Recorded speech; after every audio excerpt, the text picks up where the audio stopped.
تو اس میں انہوں نے یہ ثابت کیا ہے کہ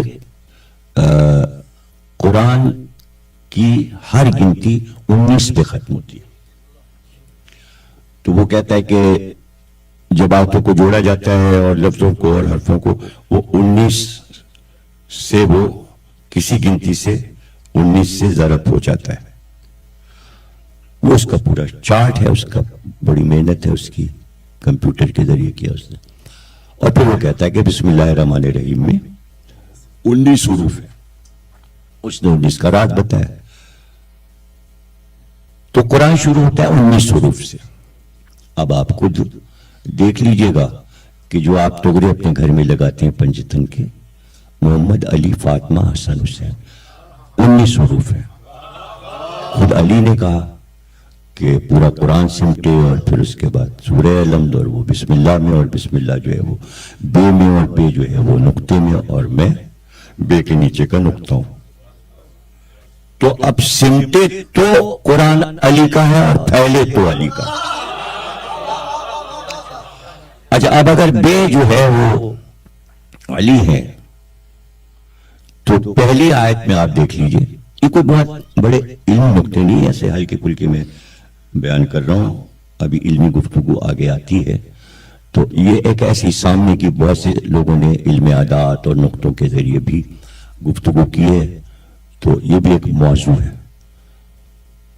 تو الحمدللہ رب العالمین، وہ عالمین کا رب ہے. عالمین سے مراد یہ کہ صرف ایک دنیا نہیں بلکہ لاتعداد عالمین ہیں جن کی گنتی نہیں ہو سکتی.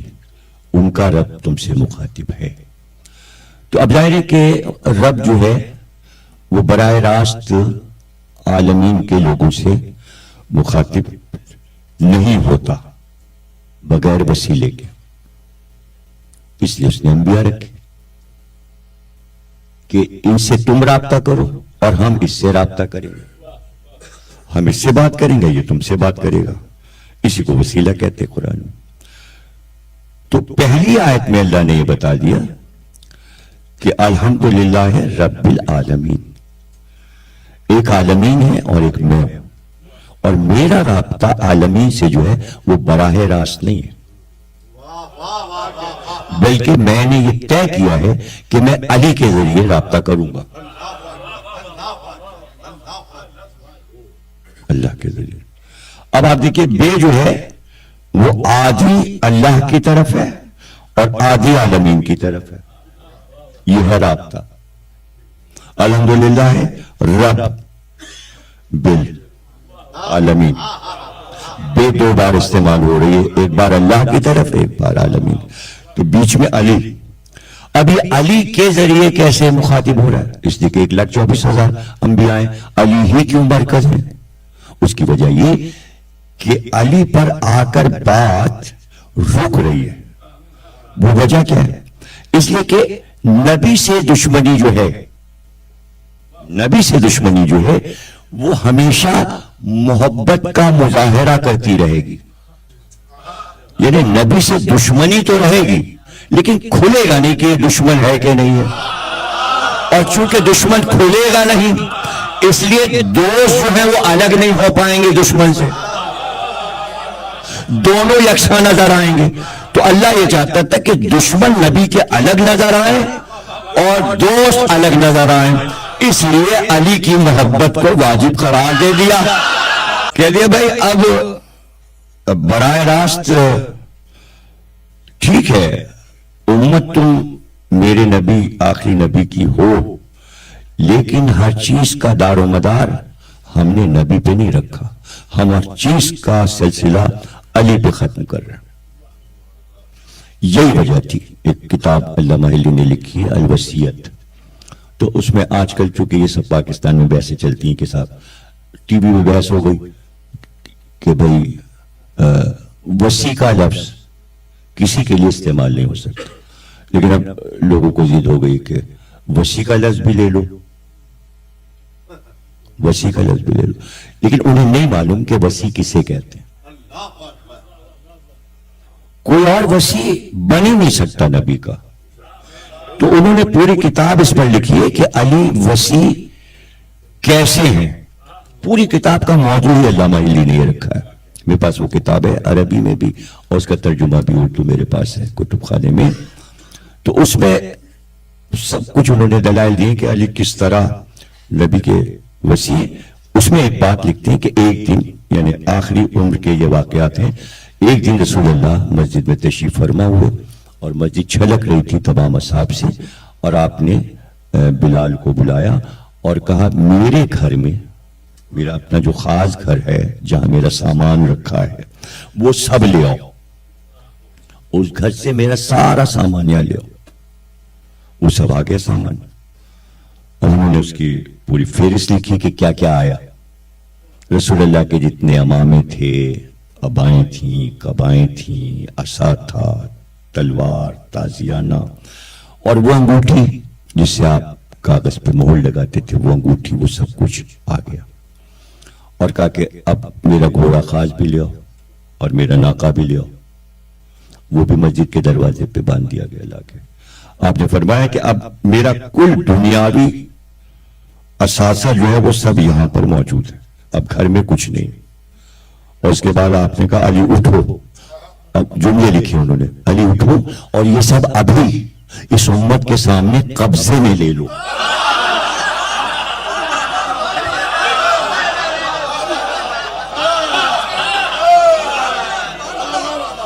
اپنے قبضے میں لے لو. یہ انگوٹھی تمہاری ہاتھ میں پہنو, یہ امامی, یہ ابائیں, یہ گھوڑا, یہ ناقہ, یہ سب تمہارا.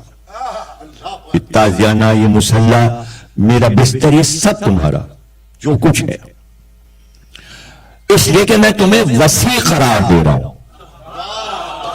وسیع اسے کہتے ہیں کہ جو دنیا سے جانے کے بعد اس کے جو بقایا جات ہیں جو ادا کر دے, وہ اس کا وسیع ہوتا ہے. تو آپ نے فرمایا کہ یہ وہ ہے جو میرے بعد میرا قرضہ ادا کرے گا.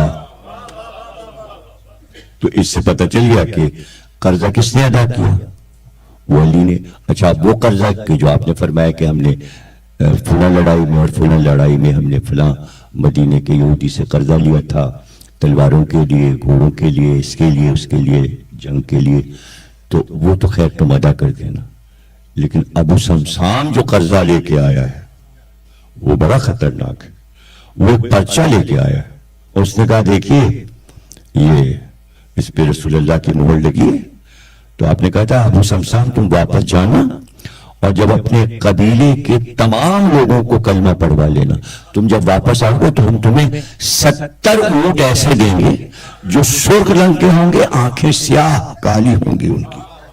اب ایک دم سے 70 سرخ اونٹ اور سیاہ آنکھوں والے, تو پرچہ لیے پھرتا رہا سب جگہ کہ کون وسیع. تو سلمان فارسی نے کہا چلو چلو یہاں نہیں ادا ہوگا یہ قرضہ, چلو علی کے پاس چلو. تو باہر آیا, اندر سے آواز آئی ابو سمسام تم آ گئے. ہاں رسول اللہ خبر دے گئے ہیں کہ ابو سمسام آئے گا. جس کے میں نے وسیع بنایا تو سب کچھ بتا بھی گئے. اچھا, یہ اس لیے بتانا ہے علی کو کیا علم امامت اور علم غیب سب حاصل ہے, لیکن ہر بات میں کہتے تھے رسول فرما گئے تاکہ عظمت رسالت ظاہر ہوتی رہے.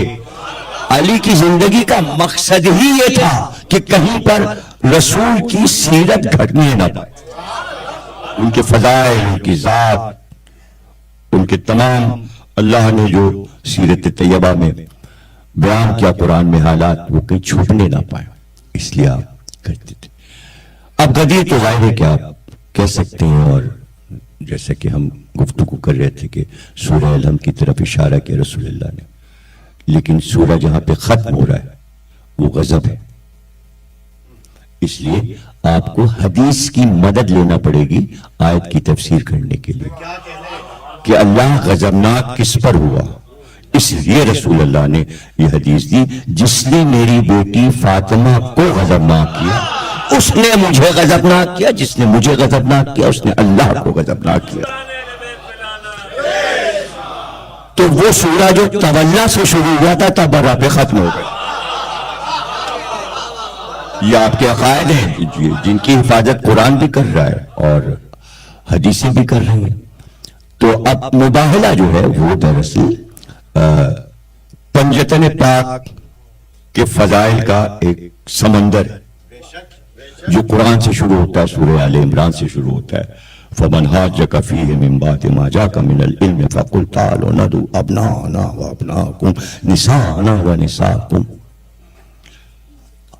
ثُمَّ نَبْتَهِلْ فَنَجْعَلْ لَعْنَتَ اللَّهِ عَلَى الْكَاذِبِينَ. آخر میں یہ آیت بھی کہاں سے شروع ہوئی اور کہاں ختم ہو گئی.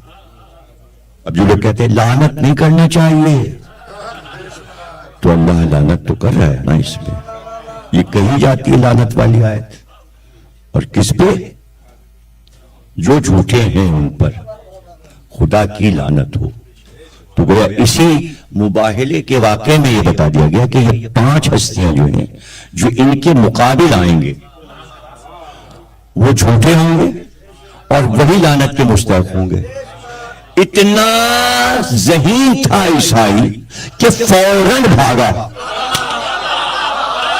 عیسائی پہ تبرہ نہیں ہوتا, ان پر ہوتا ہے جو علی کے مقابل آئے, جو فاطمہ کے سامنے تھے, جو حسن اور حسین کے مقابل.